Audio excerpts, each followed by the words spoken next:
Вы когда-нибудь задумывались, почему американские вертолеты во время войны во Вьетнаме летали с открытыми дверями?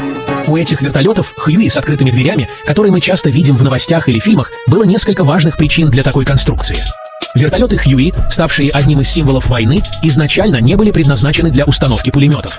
Однако по мере изменения условий войны на эти вертолеты стали устанавливать тяжелые пулеметы, такие как М-60. И для того, чтобы это оружие можно было разместить в дверях вертолета, двери должны были быть открыты. Кроме того, открытые двери экономили много времени в оперативном плане. При посадке в густо заросших лесами районах боевых действий Вьетнама или во время операций не тратилось время на открывание и закрывание дверей, что позволяло солдатам быстро входить и выходить. Именно по этим причинам вертолеты Хьюи с открытыми дверями стали символом войны.